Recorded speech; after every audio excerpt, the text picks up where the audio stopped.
On this episode of Counterpoint, Gran Turismo 5 gets a release date, Brutal Legend comes crashing down on Xbox Live, and the Nintendo Wii price drops even lower. Join Liam Culvert from Nefariously Awesome and Mel Francis from GamingVice.net for these topics and more on Counterpoint. Hello everyone and welcome to Counterpoint. It's the internet's video game shootout show. I'm your host Mark Remo and I'm here today in the studio with from Nefariously Awesome Liam Culvert and from GamingVice.net Mel Francis.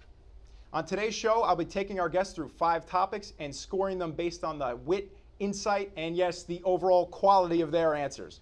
At the end of the 5 topics, the guest with the most points gets the final word. Let's get to Counterpoint.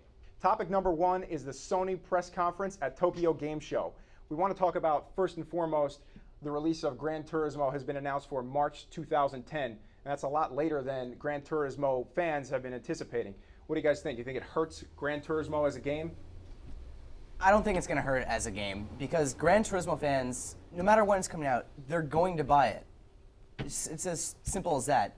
I mean, it definitely has not really a niche market, but it's definitely got a standard market. Pretty hardcore market for people who enjoy racing games. Definitely. If you get into Gran Turismo, it's kind of polarizing. You're either a fan of Gran Turismo or maybe Forza or another racing game, probably an arcade one. Are you fans of either of these games? And Not really. Not really. I have some friends that are fans. They were expecting it to come in around December because that's usually when Gran Turismo comes out. Right. So they're all in an uproar like, oh no, the game's not coming out till March. What are we going to do? Right. But it's not that big a deal. To me personally, I don't care about the game, so.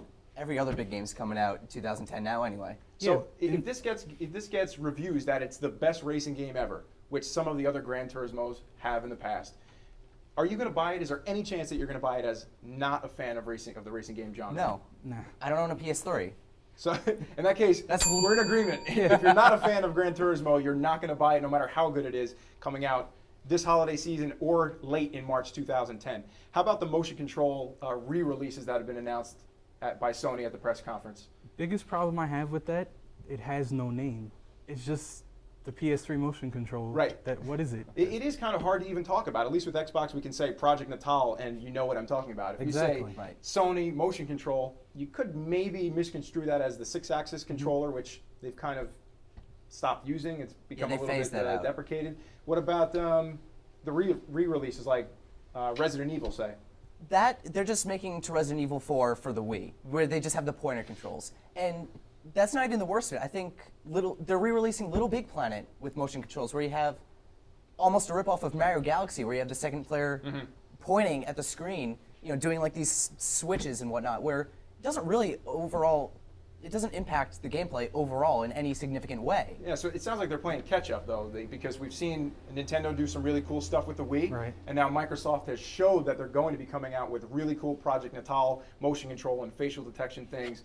Where does this fit in there? Is it any good? Is it good enough to compete? I think Sony's thing, it seems more tacked on than everyone else's because like you said, Microsoft has Natal. Natal seems like an advancement in the technology, whereas the Sony motion control, whatever it just seems like the Wii thing, but with a little light bulb on top of it. Like, I know, it doesn't even look nice. It looks like something you would go to a rave with, It's got the flashing lights, it changes color. It just looks goofy, and that's not with the overall PS3 aesthetic. I'm not having a very good feeling about it because if you take a look at Natal and you take a look at the Wii, you have very strong platforms. The philosophy behind everything is pretty clear.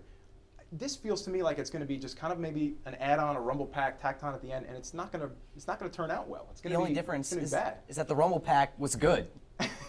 Yeah, It actually made changes in the market. Right, Now long-lasting you got to be changes. stupid not to have Rumble in your controller. It just Sony. seems like they want people to buy it, but how are they going to really engage people and say, "Hey, buy our motion control thing"? I don't see it. I think we're in agreement again. So our next mini topic for the Sony press conference at Tokyo Game Show is about the Final Fantasy 13 exclusive 250 gigabyte PS3 Slim that's going to be released. Number 1, it's white. I think it's pretty. What do you guys think of it? It looks nice. It's clean. It definitely goes with the new PS3 Slim.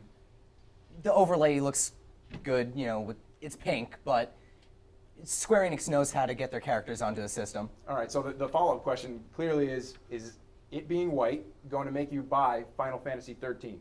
if you weren't going to buy it before? Well, here's the thing. Is it coming over here? Because The bundle, I think, is just Japanese it's exclusive. Japan only. Right. See, that's the problem.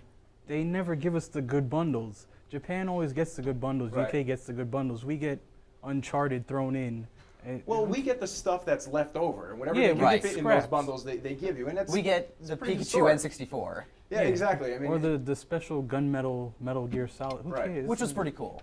I'll have to admit. I'll give you that much, but at the same time, it's not adding anything. It's not cool like the Final Fantasy thing where, all right, you get this white PS3, have the nice little design and white controller. All that's good. Metal Gear Solid thing, nah. I don't even know why they're releasing the bundle, considering Final Fantasy 13 is one of their lost exclusives. It's coming to the 360 eventually. Well, that's why it's only in Japan, because it's exclusive in Japan still. Fair enough. I think we're in agreement again. The bell has never seen such use. Let's get on to our next topic. Topic number 2.